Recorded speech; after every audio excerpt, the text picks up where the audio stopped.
What's up everybody, Anime X here, and in this video I'll be following up the pilot episode to What If Itachi Didn't Kill the Uchiha Clan. And the reason that I'm following this video up so quickly is because of the support that you guys are giving these What If videos, and the amount of good comments asking for new parts of this What If, and things like that. So because you guys asked for this video, I decided that I'm going to put this out as soon as possible, just like in all my other follow-up videos. I'll be quickly recapping what last happened in the What If to refresh your memory of where we were last in the story. For all of you that are new to the channel or that missed that part one completely, I suggest you go back and watch that video, then come back to this one so you don't miss any important plot points which I established in the first part of this. Just like in the last video, if you guys request another part to this series in the comments and make sure that this gets a lot of likes, I'll make sure to put the video out as soon as possible. And also hitting that like button shows that you really enjoyed the video as well. And now there are a lot of things that I want to go over in this video, so after I recap, we'll just hop right into it. So without further ado, let's get started. In the last part of the series, I talked about how things would have to change in the series for this to even occur, and I talked about how Shisui would have to use Kodo Matsukami to stop the coup from happening. And I also talked about how this would affect Sasuke's training and his happiness in life, and even his relationship with Naruto. And this all reached a very high point when Sasuke risked his life for Naruto, showing Naruto that he truly cared for him. And this makes the bond between them even stronger, much stronger than it was in the original, especially at first. And this showed Itachi as well, the bond between them. And where we left off was Naruto becoming a genin after he beat Mizuki, after he injured Sasuke, and he is assigned with Sasuke and Sakura, and now they're figuring out who their Jonin instructor is. Now, just like in the original, everyone's team instructor is the same except for Team 7's, and the instructor for them is none other than Itachi Uchiha himself. And this is his first year of instructing genin. Just like Kakashi, Itachi was recommended to leave the Anbu in order to best use his talents to protect and cultivate Konoha's future generation of ninja. That is at least the surface level reason of why they want him to be an instructor. The real underlying reason is because they want Itachi and his Sharingan to make sure that the QB doesn't run rampant in the village, and the best way to do that is to have someone who can tame the Nine Tails and, you know, make sure that it doesn't go destroying stuff, or make sure it doesn't go crazy, since, you know, the Sharingan is able to put the Nine Tails under a Genjutsu. And a question you may be asking is why pick him over Kakashi, since Kakashi still has a Sharingan? Well, Itachi clearly is, like, the only difference is that, like, Itachi is an Uchiha, so he's much more adept with the Sharingan, and he doesn't face nearly as many repercussions for using the Sharingan as someone like Kakashi would. Itachi clearly sees through the plot of the elders that assign him to be team instructor, and he is perfectly fine with this since it'll allow Itachi to keep a closer eye on Sasuke and Naruto, so he agrees pretty quickly to this without much hesitation. This leads him to be the new Team 7 instructor. When Naruto and Sasuke see that Itachi is their leader, they are confused and wondering how this is even possible. When they ask why he is there, he just smiles and then tells them to follow him. Once they get to the destination, they go to the same spot where Kakashi took them for the bell test.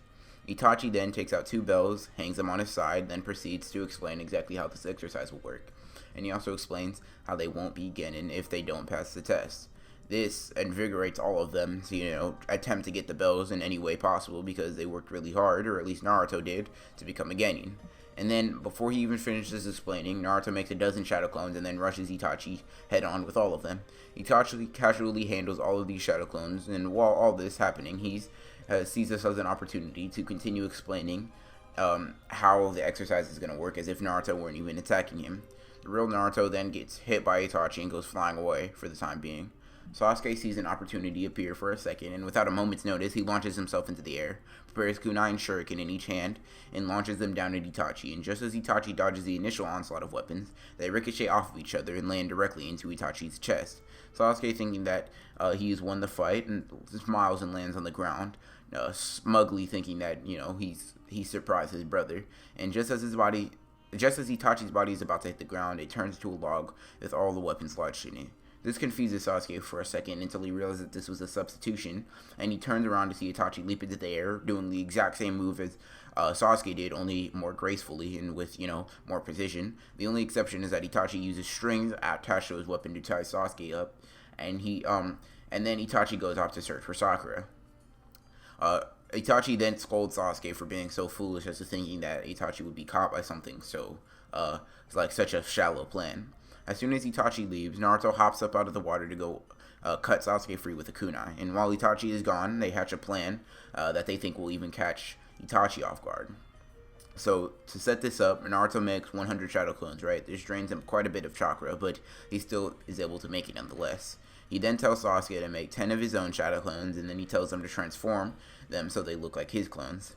Sasuke, not really understanding why he would need to do it, still does it because he trusts Naruto completely. But then he tells Sasuke, or Naruto tells Sasuke, to make a ring around Itachi and the other shadow clones and prepare to do the fireball jutsu at full power. And so with all of this being said, they break at full speed for Itachi, and all of the clones are in hot pursuit. Once they finally catch up to him, they set up the plan flawlessly. The shadow clones get eliminated, but that is all part of Sasuke and Naruto's plan, since they are well aware that shadow clones weren't going to be able to beat Itachi.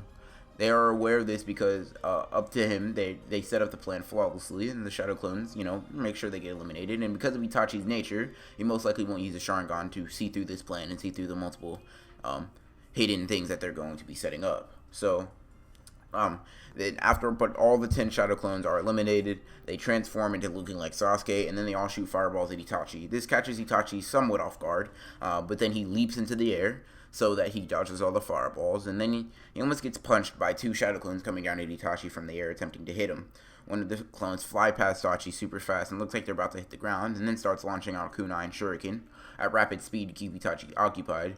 And the shadow clone, still in the air, throws a kunai, which cuts the string between Itachi's waistband and the bells, and before Itachi can even attempt to grab them, the real Sasuke comes flying from a tree from one side and secures the bells before Itachi can. Then Sasuke goes flying into another tree and then holds up the bells in victory.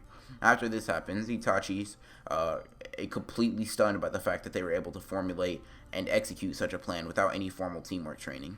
This makes Itachi very happy because this shows that Naruto and Sasuke trust and believe in each other completely, and because of this, they are able to work together almost flawlessly.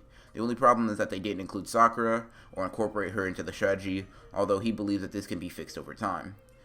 So after they get the bell, Naruto and Sasuke are extremely happy and jump around with joy because they finally became true Genin, and Itachi smiles, seeing as the boys rejoice. Now, after multiple boring and low-ranked missions, Naruto and Sasuke get impatient, and they ask Itachi why he won't take them on higher missions, even though they were able to successfully get the bells from him and show that they had true skill as ninja. Itachi knows exactly why the village wouldn't want Naruto going on very dangerous missions, Itachi just responds saying that he can only take them on missions that the Hokage authorizes them to. This prompts Naruto to ask for a high-ranked mission next time they report a successful mission to the Hokage. Just like in the original, the Hokage gives Team 7 the mission to escort Tazuna back to the Land of Waves. The first change, although minor, happens when the 2 legendary Chunin attack the team, and this is because Itachi reacts much different to them being attacked than Kakashi did. Itachi decides that he wants to take them down as soon as possible, and even though he has a suspicion of what they may be after, he decides he'll just use Genjutsu to get it from them instead of, actually, endangering Naruto, Sasuke, or Sakura, or even Tazuna. So he doesn't find it necessary to pretend to be taken down by them. After Itachi swiftly deals with them, he looks directly into one of their eyes and forces them to tell them why they attacked them using Genjutsu, which leads them saying that they were paid to attack Tazuna. Once Itachi and everyone else hear this, they all look questioningly towards Tazuna, who briefly explains that the reason he needed an escort is because that he is building a bridge that is not towards the crime boss's liking, since it will decrease the amount of money that he will make, and that he'll take from the Land of Waves, and it also, since he doesn't have that much money, he wasn't able to ask for a higher level escort or get a higher level ranked mission, basically. So that's the situation. So just like in the original, the team just decides to continue on their mission until Zabuza attacks them, and just like in the original, he has sort of a grand entrance, and then as soon as his entrance is kind of over, the mist starts to roll in. Itachi activates his Sharingan in preparation for the fight so that he can see through this mist. So once the mist completely sets in, Itachi can still see Zabuza's chakra because he can still see, Zabuza's movement, so he's going to be able to catch him off guard. And then, because of this, Itachi's able to press Zabuza, catching him off guard, and he starts to press him, and Zabuza, not being aware of the fact that he's already lost, jumps back onto the water, which seemingly draws Itachi to the water, and then Zabuza springs his trap on Itachi, catching him in the water prison jutsu. But before Zabuza can even boast about the fact that he caught Itachi, Itachi bursts into a flock of crows, and this happens. As soon as this happens, Zabuza realizes that he was caught in a genjutsu, and with that realization comes a gigantic fireball jutsu, which erupts from Itachi's mouth and scorches Zabuza, leaving him near death. And just like in the original, Haku comes to pick up Zabuza. Itachi, though, is much more suspicious than Kakashi was in the original, so when Haku looks at Itachi, he uses Genjutsu to force him to tell him why he's actually there, which forces him to say that he wanted to get Zabuza to safety. So in response to this, Itachi apologizes, then he prepares a fireball, and you know, he puts him in the Genjutsu and then shoots another more powerful fireball, which finishes off both of them, ending their mission much earlier than it would have otherwise in the original. And that, everybody, is where I'm going to stop this part of the What If Itachi Didn't Kill the Uchiha Clan series.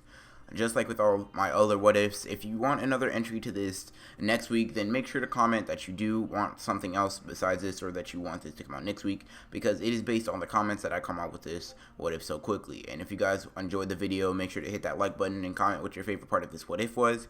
And if you are new to the channel and enjoyed the video and haven't already done so, consider subscribing and hitting the bell so that you don't miss when I add to the series or when I add entries to other what ifs.